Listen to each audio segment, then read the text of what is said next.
Good morning.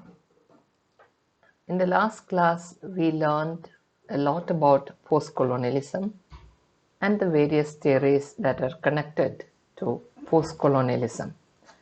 We have also come across three writers, Edward Said, Homi Bhabha, then Gayatri Spivak, the triumvirates of postcolonial theory, and we have seen Edward Said's Orientalism and how he stresses the aspect of Orientalism and how the colonizers regarded the Orient, the difference in the attitude of the Occident towards Orient, and how this underwent a gradual change and definition as the colonialization went on. Again, you have the other theorist, Homi Bhabha, and we have seen that Bhabha has his own theories concerning postcolonialism. Mainly, his theories are of three theories or three topics. And the first one is mimicry, the second is ambivalence, and the third, hybridity. So, Homi Bhabha's essay of Mimicry and Man is based on Lacanian vision of mimicry as camouflage. Again, when you come across the colonial discourse, he feels that when colonial discourse encourages adopting the colonizers' cultural habits, assumptions, institutions, and values, the result is a crack in the colonial psyche. So, here you find Homi Bhabha taking steps just at the colonizer and also analyzing the attitude of the colonizer towards the colonized, because the language English had enriched the colonies and the people there had started using English and thereby creating literature in English and started writing back to the empire. So it is in this connection that he uses these terms mimicry, ambivalence, and hybridity. So let's see what these three terms mean in connection with the postcolonial theory. Ambivalence comes from psychoanalysis, because it is from there you find the term ambivalence. He has taken this term ambivalence from psychoanalysis, and it is a disruption of the simple relationship between the colonizer and the colonized. That is a total disruption of the relationship between the colonizer and the colonized. How is this possible? So here you find that there is mimicry also. Let's see what the mimicry is. Let's see first what Bhabha means by mimicry. So here you find that when the people starts imitating the other, we can say that he is mimicking the other or imitating the other.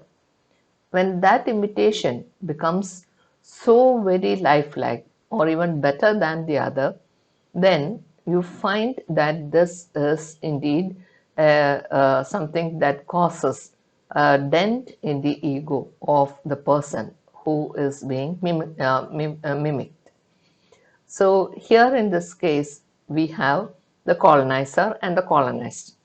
And because of the colonization, the colonized, that is, suppose we are speaking of the British and the Indian people, after years of rule in India, Indians started imitating the actions and behavior of the English people, and they have succeeded in even in speaking the language of the British people, that is English, even in dressing also, and even in maybe food habits and even behaving, everything. They are imitating the colonizer. And this in turns, this mimicking in turns uh, totally reduces the difference between the two. The only difference that you can so distinguish is maybe on the outer aspect, that is, one has got a light skin or a white skin and the other has got a brown skin. That is the only difference. So in all other, on all other levels, the colonized has become almost up to the level of the colonizer. So naturally, they feel much affronted.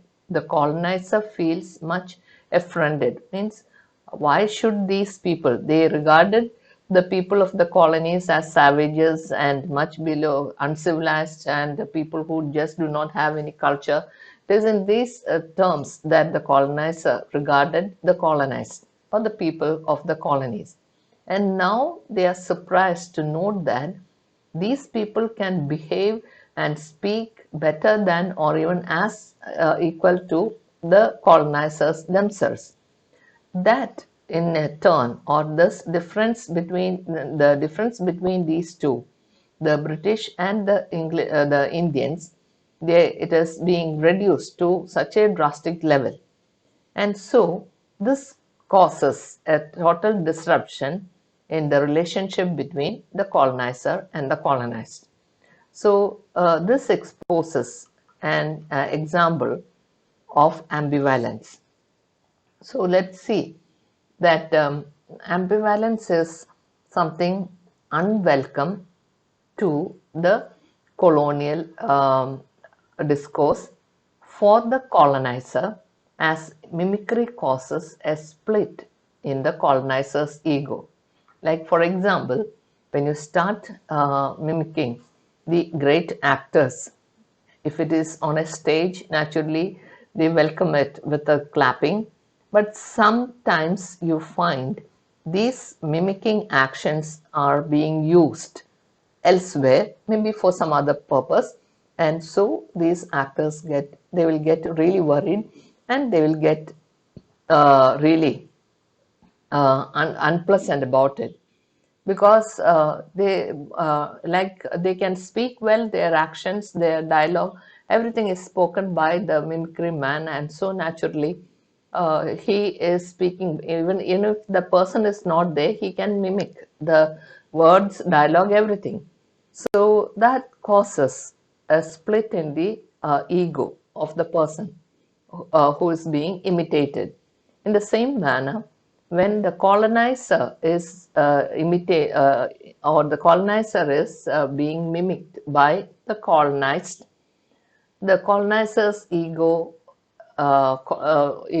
gets a dent or even a split. And this, in a way, or it is an unwelcome aspect of colonial discourse, and that too for the colonizer. Okay. So he uses the term hybridity to stress the interdependence and the mutual construction of the subjectivities of the colonizer and the colonized. Bhabha uses another term, as I told you earlier, one more term, and that is hybridity. And what is hybridity? Hybridity is actually the best of, it is a term which is borrowed from science, natural sciences. And as such, Bhabha uses those terms to mean something more. In science, when you speak of a hybrid plant, naturally you are very happy because what you want is a jackfruit. And you know that the tree is huge, and most of us do not have that kind of land to plant a tree and wait for so many years to see the fruit, because if it is natural born enough, then it will take several years to have its fruits. But the people do not have that kind of space for the tree to grow in their yard, so they prefer the smaller variety, and that too which will give yield within 2 or 3 years.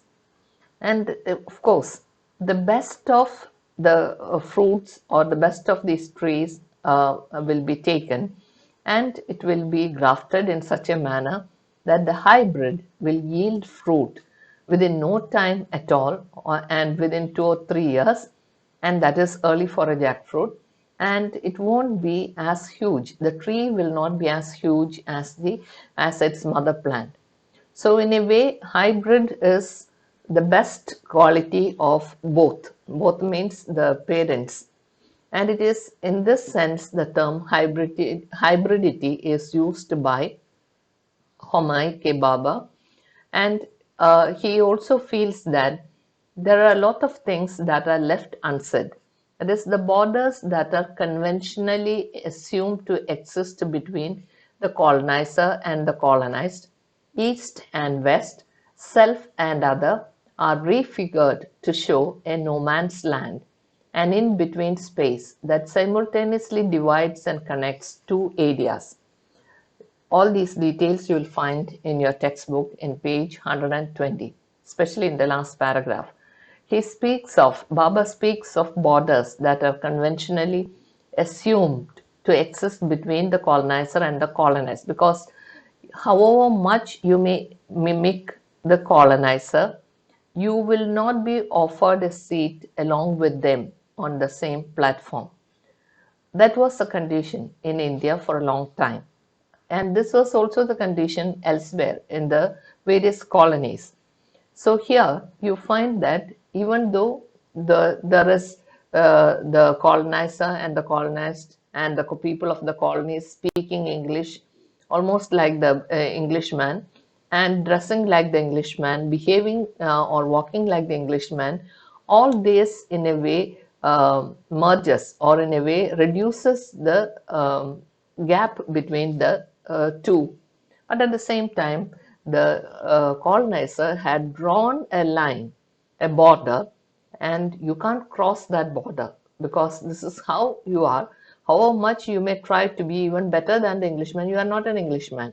So you belong to the East and they belong to the West. That distinction was always there, East and West. Self and other. Self here, the colonizer, the other refers to the colonized. They are refigured to show a no man's land, an in between space that simultaneously divides and connects two areas. A no man's land, in the sense that if you have two countries like maybe India and Pakistan, you will find a space in between. That is the border of Pakistan and the border of India, and in between, crossing that border, you find a land or space, a strip of land. And this land belongs to nobody. And this is what we call as the no man's land. And this in between space at the same time divides and connects two areas. That we know, because you know that on one side there is India and the other side there is Pakistan. Likewise, you have on one side the colonizer and on the other side the colonized. But the in between space will always remain there, because the colonizer do not want you to cross that border and even the no man's land and reach and mingle with them. So you find that the borders are assumed, or in a way they place those borders, and these assumed borders exist between the colonizer and the colonized. So here you find this space existing, and Baba is really interested in this no man's land, an in between space. Okay, so no man's land and an in between space is that which attracts Homi Bhabha. Baba celebrates the intermingling of cultures and contests the idea of cultural purity in his theory of hybridity. Here, he feels that he celebrates the intermingling of cultures and contests the idea of cultural purity in his theory of hybridity. That is, hybrid is the mingling of both, means mingling of both cultures, both Western culture and that of the Eastern culture. And so a hybrid group comes up, means a group of people who can speak and write very good English and can produce good literature, and their writing is what can be termed as hybrid literature. And it is that which he means by the theory of hybridity, or in a way we can say that the culture that is existing in the writings of the people who can speak and write English well, or even the language of the colonizer well, and literature thus produced has this hybridity. For example, heterogeneous ideas of colonialism using novels like A Passage to India and Heart of Darkness. The ideas of colonialism are used in novels like A Passage to India and the novel called Heart of Darkness. Passage to India by E.M. Forster and Heart of Darkness is by an Englishman. And here you find that Heart of Darkness is a novel which we have discussed earlier. You will find that it is better to come back to Heart of Darkness, because I think I've told you a little bit of the story of the Heart of Darkness. So here you find that it is easy to speak about Heart of Darkness, where you find the Englishman going native, living with the natives and being one of them, and accepting a partner from the tribe there, and the lady or the tribal woman fighting for him. So he had become almost a tribal person, though he was born and brought up an Englishman.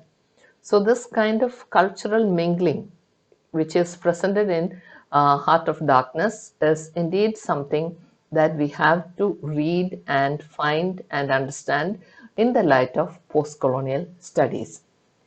At the same time, E.M. Forster's novel Passage to India also needs to be studied, and you will find the same type of maybe the cultural mingling and how the Indian tried to be an Englishman, and so he feels that because he speaks English well, he will be treated equally by the colonizer, but it was an illusion.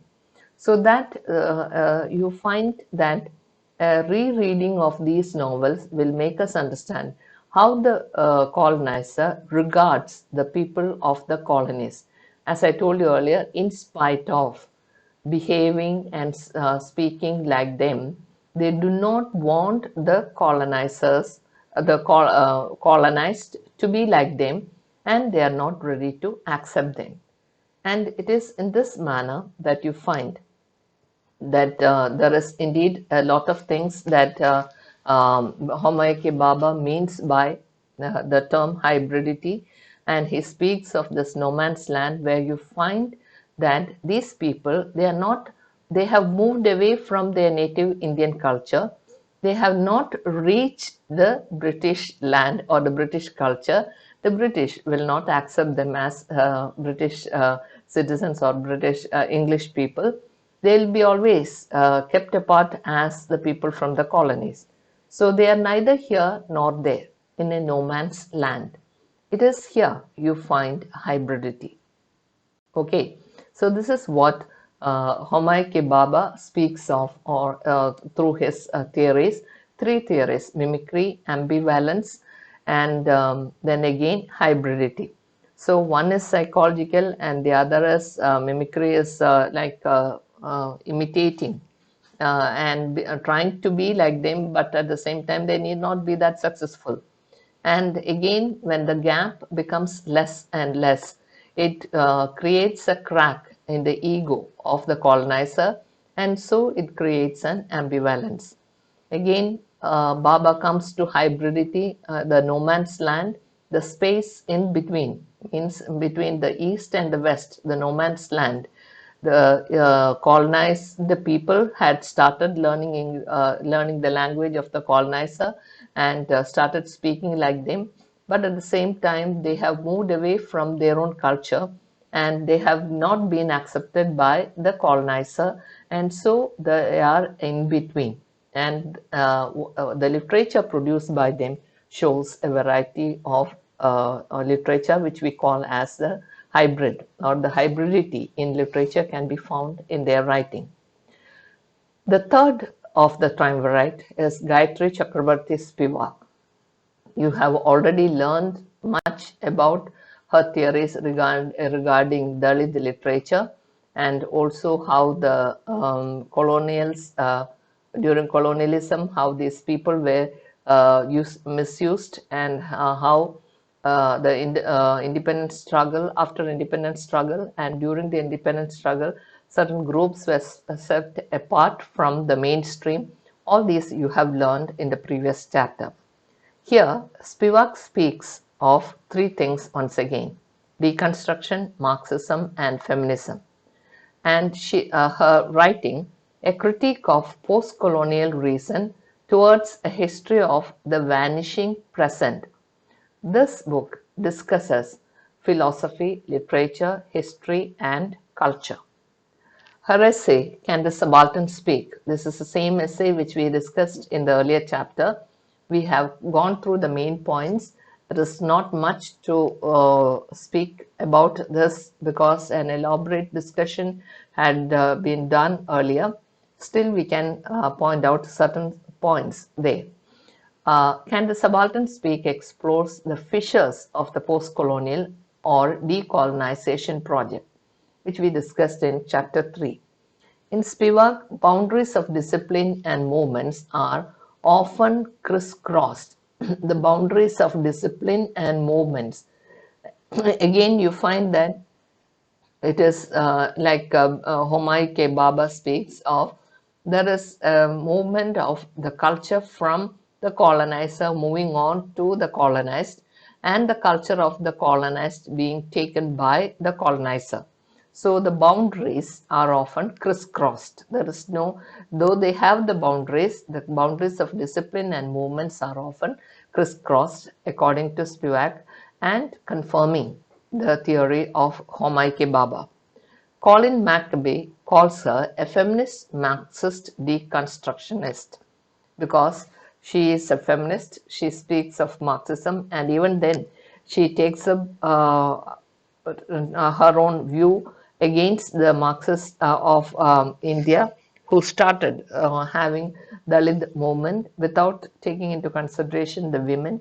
And then again, the deconstructionist, the aspect of deconstructing the theories that way, theories of post-colonialism. She takes three women's texts and a critique of imperialism, and it is about three novels, especially three novels. It is a thorough examination of three novels. The first is Jane Eyre of Charlotte Bronte. Then there is Frankenstein of Mary Shelley. And the third one is White Sargasso Sea of Jean Drye. And I am speaking of White Sargasso Sea later because it was published much later. Later in the sense after Jane Eyre and after Frankenstein of Mary Shelley. So here you find these three novels elaborately examined by Gayatri Spivak, and she has a reason to do that. She speaks of these novels and comes to the conclusion: literature written in an imperialistic framework does not subvert imperialism simply because it is written by women. So she concludes after examining these three novels that though it was written with an imperialistic framework, it does not subvert imperialism because it was written by women. It is totally a wrong concept when if you think that it is the novels written by these women really subvert imperialism, though it was written with an imperialistic framework. You find Jane Eyre and White Sargasso Sea as corollaries. Means Jane Eyre was written by Charlotte Bronte, and as a sequel to that, this is how it is said in the introduction to White Sargasso Sea, as a sequel to Jane Eyre, you find the White Sargasso Sea of Jean Drye. And Frankenstein of Mary Shelley is totally different from these two.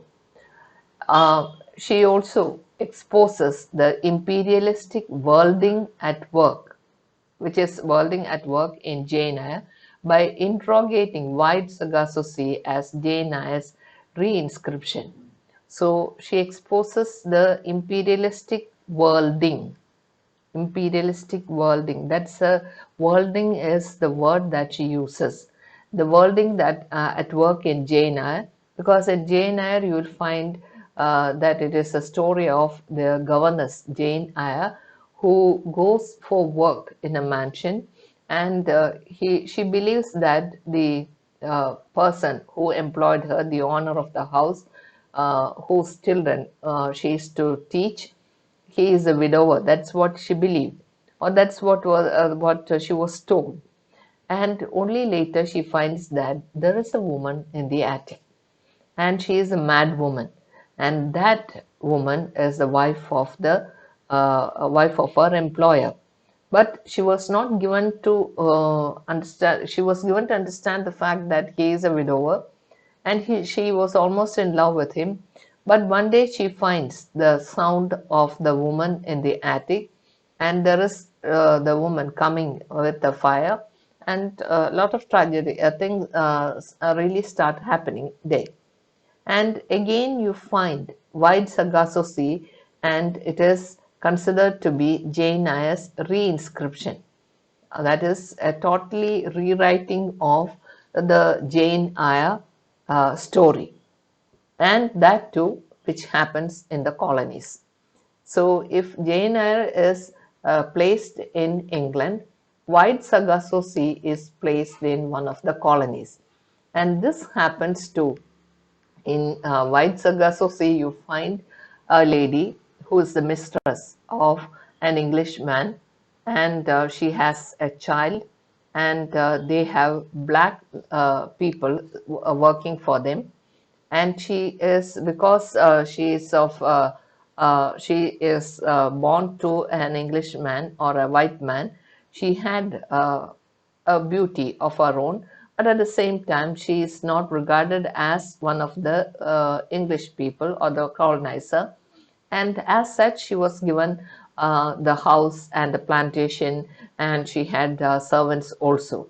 But you will find that he had just left her at that, and there is no one to look after them, and tragedy comes, and a lot of looting, and slaves getting freedom, everything happens there.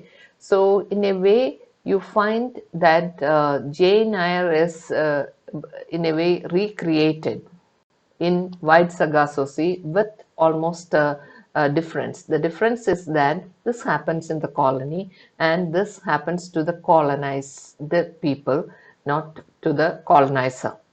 So she uses the term worlding. It denotes the way in which colonized space is brought into the world as part of Eurocentrism. This is why she uses the word worlding, because it is this this word denotes the way in which the colonized space is brought to the world as part of Eurocentrism. Eurocentrism means Europe as the center of the universe, and they really enjoyed trying to exhibit things from their colonies, and the things include literature also.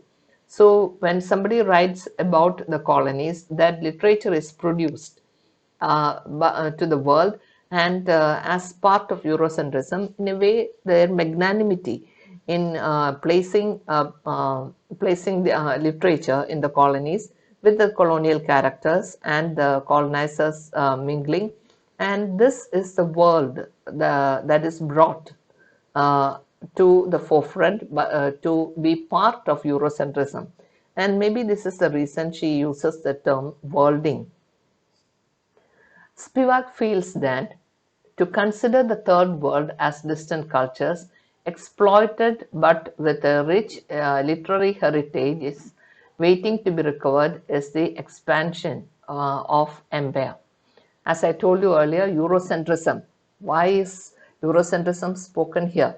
Because they want to uphold the fact that they have done so much for the colonies, and these are the products that result as a result of colonizing these countries.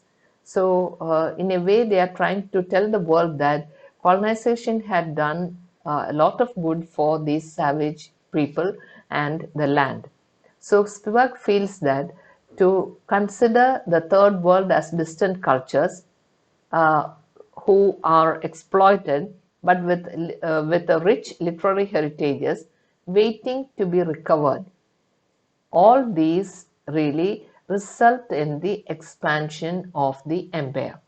They are doing this not because they really want to make the colonize the people really in the forefront, but they really want to show how magnanimous they are, and at the same time they really would like to expand their empire even to the field, into the cultural field. Third world is, according to Spivak, is a signifier in this sense, and it is a sign that obscures its mode of production, making Western dominance appear as given or natural. That is, the term third world denotes all these countries, all the colonized countries. They are regarded as the third world. And this acts as a signifier, and it is also a sign uh, that obscures its mode of production, making Western dominance appear as accepted or natural. So, the mode of production and even the making of the Western dominance appear to be given or natural. So, in all these novels, in all these writings, you will find the Western world dominating. Even though it is a story of the colonized people, their life and also their condition, you find that the upper hand is for the Western dominance. And it is these types of writings that were exhibited to the world. And so you find the terms third world, the worlding, and all these other terms that Spivak uses in connection to the post-colonial theory, and also in analyzing the attitude of the colonizer towards the colonized. Like Bhabha, Spivak also argues that colonialism or post-colonialism is not homogeneous, univocal, and monolithic. It is totally different. It is an amalgamation of a lot of things. And so colonialism or post-colonialism, as I told you, the term actually means a lot. It is not after colonialism, it is from the time of colonialism to the end of colonialism, and even maybe afterwards you can speak of. It is not homogeneous. Maybe you won't find a universality or uniformity regarding this literature. It is totally different and speaks in many voices, and also produces a lot more than the one time or the one type or the one type of literature or even one nature that is to be reflected. You will find many type of people writing and many types of scenario, and all these in a way contributes to the making of post-colonialism. Again, you find that three Australian scholars, namely Bill Ashcroft, Gareth Griffiths, and Helen Tiffin, together they published the book called The Empire Writes Back in the year 1989. We have already mentioned the book The Empire Writes Back earlier. They tried to distinguish between English literature, which means the post-colonial writing from former British colonies. And dear students, just note how it is written. E and L are written in small letters, and the whole thing is put in inverted commas.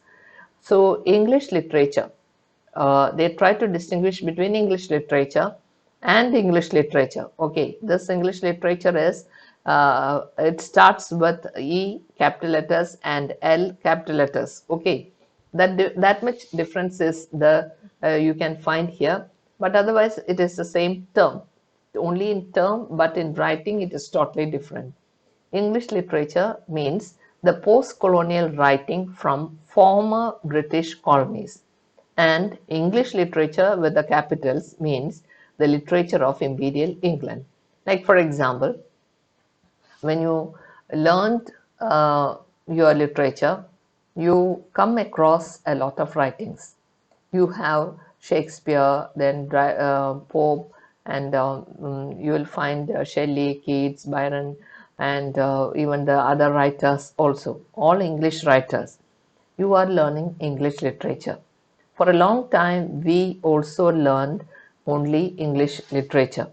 And this is because our subject was English language and literature. So we had to learn only English literature, that is literature of England, Imperial England alone.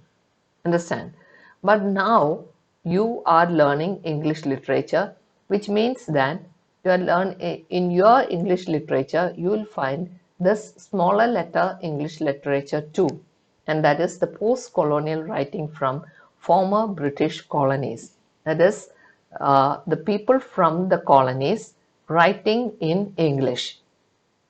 People from the colonies, former British colonies, writing in English. That also you will find included in English. So you have two types of literature, that is English literature which is written with a smaller letter, and English literature which is written with the beginning capital letters. This is how it is distinguished. That is the literature from England or the English writers alone, and the literature, that is people writing in English, of course, and you have Nissim Ezekiel, and you have a lot of Dom Murray, and a lot of Indian writers writing in English, and they are the people from the post-colonial India writing in English. And so their literature or their writings are put under the title English literature. I hope you have now understood the difference. So English literature is literature from English-speaking post-colonial world, like African countries. All these countries are mentioned here: Australia, Bangladesh, Canada, Caribbean countries, India, Malaysia, Malta, New Zealand, Pakistan, Singapore, South Pacific countries, and Sri Lanka. All these are the countries that were ruled by countries that are ruled by the British. And in all these countries, you will find people speaking very good English and writing in English also. And their themes are so very different that it is so very attractive that sometimes it is better than the literature produced from England. And so you find the empire being or in a way empire at a critical stage, or the British or the United Kingdom at a critical stage, because the colonized people are learning English and writing English and producing literature. And this is the juncture where we have this post-colonial literature. The Empire Writes Back is the claim that formerly colonized people across the globe are writing new national cultures and writing back to the imperial center. Writing back to the imperial center means, in a way, you find them almost on par with the British writers.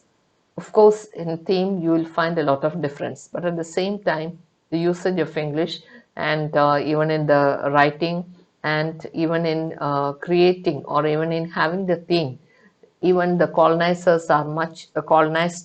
people are much better than the English people.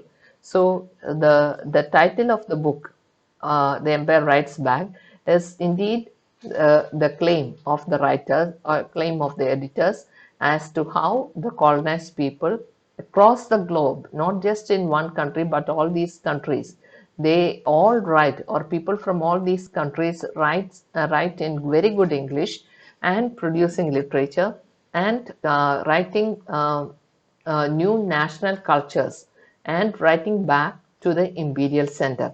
And this is indeed surprising. So here you find a lot of people arguing that post-colonialism is indeed something that you have to consider, and the features of post-colonialism. And so there are several theorists, and you have come across the triumvirates of the group. And now you have individuals like Kwame and Anthony Appiah, who wrote about the concept of culture. And the essay, dominant essay by Appiah is Racism. And what is racism? And he uses three terms, that is racism, extrinsic racism, and intrinsic racism. You will find all these details in page 123, because Appiah is a person who speaks much about race and how extrinsic racism and intrinsic racism together fashion the colonized people.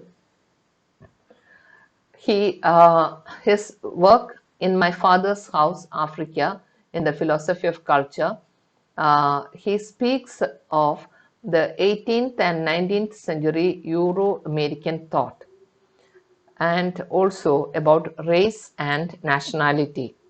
And afterwards, he speaks of nationality and literature. You find that in most of the writings, in the 18th and 19th century, colonization had already started. It was at its peak, and you'll find that Euro-American thought, even in European and literature, American literature, you will find the race and nationality presented, especially that of the colonized people. And along with that, the nationality and literature comes.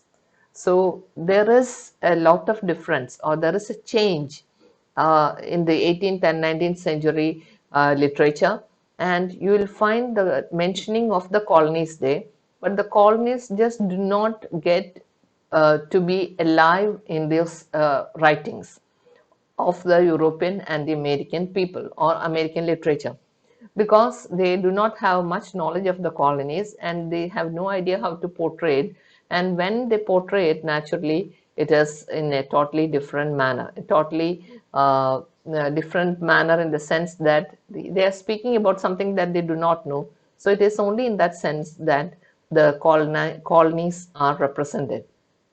And then comes the eagerness for nationality and literature, because you find that the race, that is, as a race of people from a different land, they have their own culture and their own nationality. And these were not presented in the literature of Europe anyway. And much, much later, as I told you earlier, you find the novel Heart of Darkness. It is in that novel you find the way the tribal people thought, or in a way it is from the white man's point of view, the tribal people were mentioned, and their attitude, everything is mentioned there. So when you reread that novel, you get to know the difference that exists between the white and the black. In their own culture, the lady is a really fearsome warrior, and she is ready to protect whatever that is hers and her tribes. So it is that presentation of the race and nationality that was lacking in the works of people in England and elsewhere during the 18th and 19th century. It is much, much later, though Heart of Darkness was written quite earlier, that is towards the end of the 19th century. It was published only after some time, that is in the 20th century, after some years. So nationality and literature are two terms that Appiah mentions in his book. He also has the opinion that nation is the key middle term in race and the idea of literature. That is, it is the middle term in race and the idea of literature produced after the after the 19th century. Again, you find another post-colonialist, that is Benedict Anderson, writing his book on imagined communities, published in the year 1993, which explores the question of nation. What do you mean by nation? What is the definition of a nation? You have your nation, and you know the clear boundaries of a nation. That is, on top this is country, bottom this is the country, right this is the border, the left this is the border, and so on. That's what we call as a nation. But he has got a totally different idea about the nation. So he uses three terms: imagine, limited, sovereign, not three, four. Imagine, limited, sovereign, and community. So, what are these terms? The imagined nation, imagined in the nation in the sense that you can nation is something that you create, or that is created in your mind by the politicians, and naturally you have no idea about the borders or even what happens outside and whether they should be integrated or not. So it has got its own limitations. That's why it is limited. It's also sovereign, the supremacy it has got, and in that sense also you can imagine your nation with a constitution. You have the leaders elected. All these in a way make up the nation. You have a governing body for your nation. You have a protective force also for your nation. You have clearly defined borders also for your nation. And then again you have community, the type of people who live in that nation, because the geographical boundaries you can have, but you can't say that you can't tell the people that you can't move this side and that side, or you can't move, or you can cross the border and things like that. People really do that sometimes without even knowing that they are crossing the border. And so, in a way, these are terms which are to be examined. And Benedict Anderson examines these terms in imagined communities. The institutions of census, map, museum shape the way in which states imagine their dominion. You take the census. We had a census taking lately, and you can imagine how it was done, and I am sure that you are all familiar with that. And census means the taking of the number of people who reside in in that particular area. And for a long time you have been living there, but even then, because you don't have the proper documents, you are not regarded as an Indian or even as a person living in such and such place. And a map. Of course, we have a map, and the map gives you an idea about your borders, the borders of your nation. We are indeed proud of our nation. So all this, and then again a museum. All these shape the way in which states imagine their dominion. Even a state like Kerala also has got census, map, and museum. And we know the history of Kerala. Likewise, we know the history of India. We have a map to produce to know your boundaries. Who's your neighbor and who is your neighbor on the right side, left side, and top and bottom. All these we know. Census, these are the institutions. So these institutions clearly gives you an idea about nation. Other than that, these things also change. The borders also change. One land can be acquired and one land can be encroached. Museum also can have different artifacts and also things from the past to tell you what it had been and what it is now. Again, you find that people started, there are other theorists also. It's difficult to have all those theories within a very short time. So let's see the different aspects that are presented in postcolonialism. There is a shift in attitude in the 1980s and 1990s. And you have novel as supplementary forms coming to the dominance, because writing of fiction, novel or fiction as the term goes, is indeed considered to be to be a part of post-colonial writing. And you have the different stages in novel writing. That is, different types of novels, different stages in writing novels. What are the different or the three types of novel writing? The first is adopt phase, second adapt phase, and the third adapt phase. It's very easy to remember these terms, and I'm sure that you are going to remember them and learn more about them. What is meant by adopt phase? Adopt phase is the one in which the writers from the colonies started imitating or adopting the novel genre of the British, and having the same type of characters and situations, and creating it in the same manner, adopting that particular mode of writing. This is what we call as the adopt phase.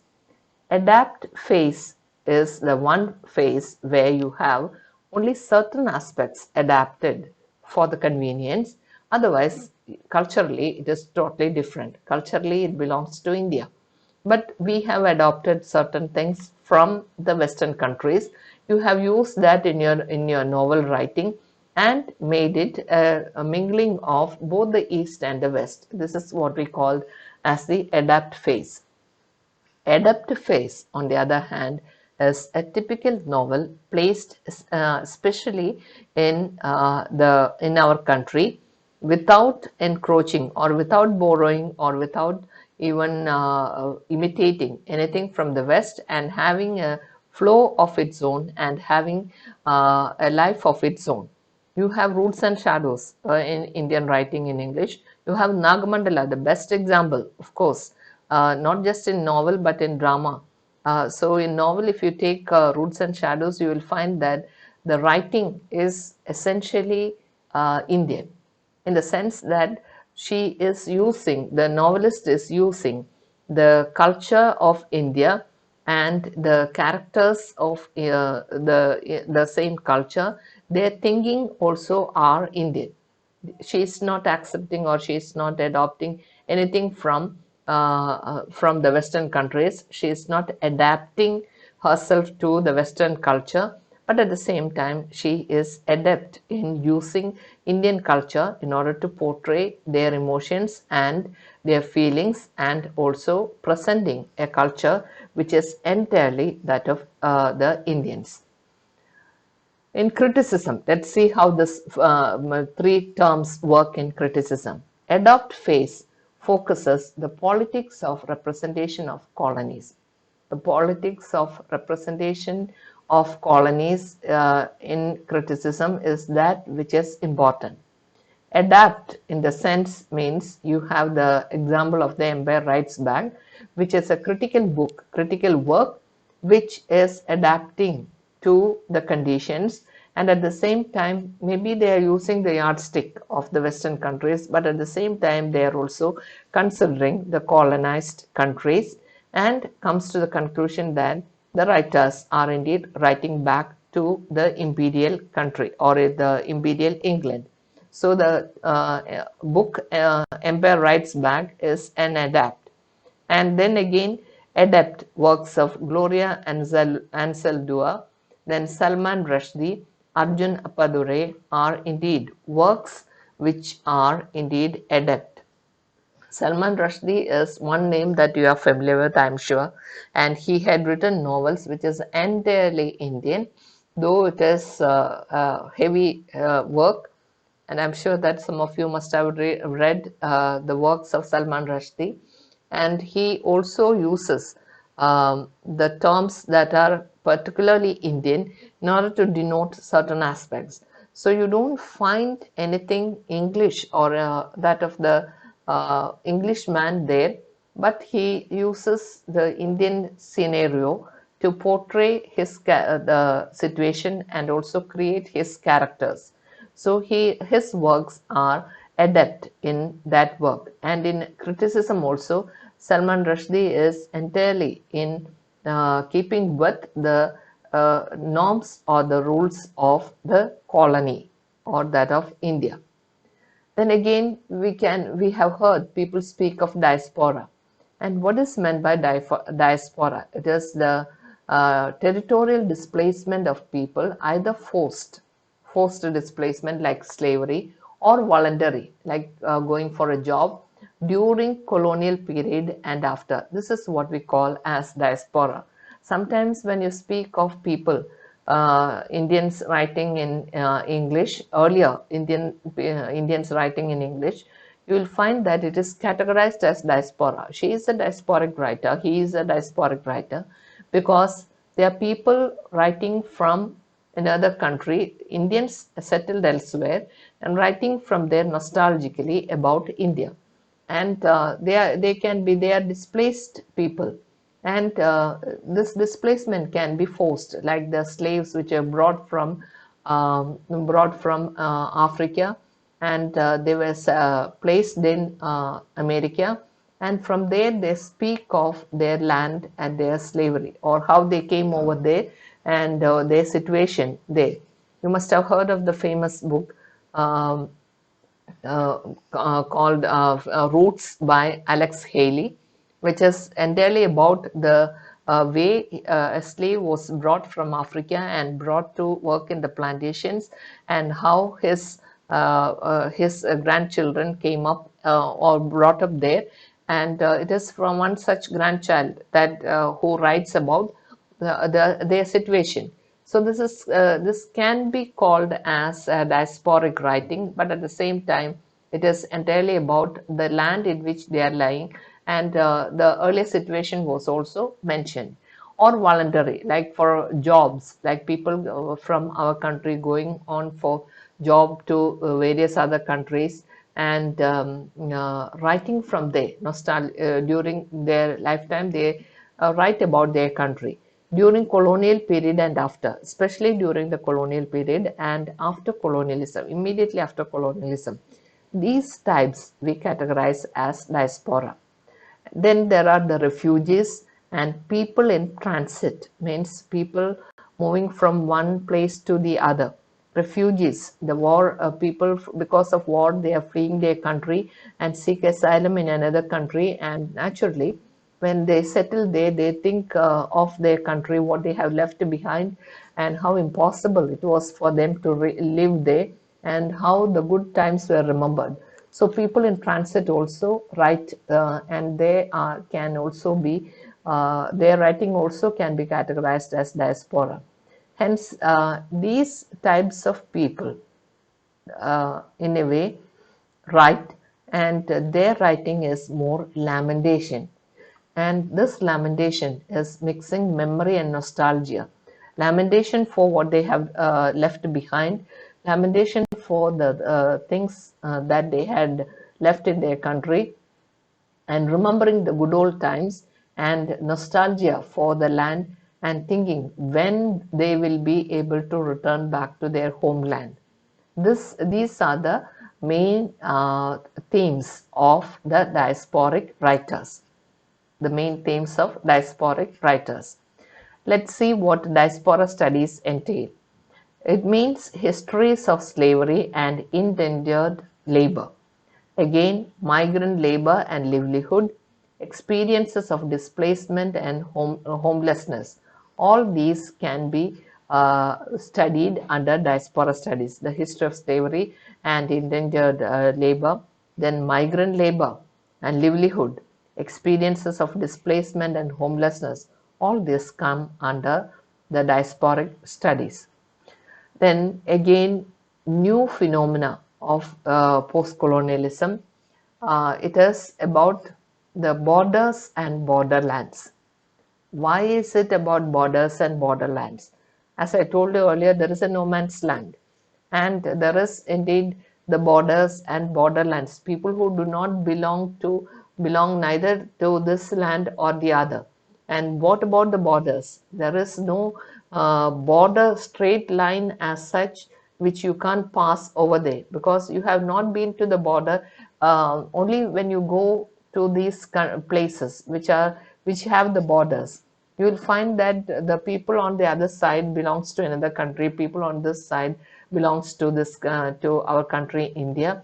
And these borders and borderlands are indeed certain cutting edges which cannot be had from even in writing. It cannot be kept as such. That's why there is a question of nation mentioned earlier. Again, there is of mixing, hybridity, which we have already learned, language, translation, double consciousness. All these belong to postcolonialism or postcolonial studies. Then again, you have Peter Barry's book, Beginning Theory, which you will find a summary. In summary, you have only 6 points because Peter Barry speaks of post-colonialism and a lot of other things. His book, Beginning Theory, is post-colonialism is just one theory there.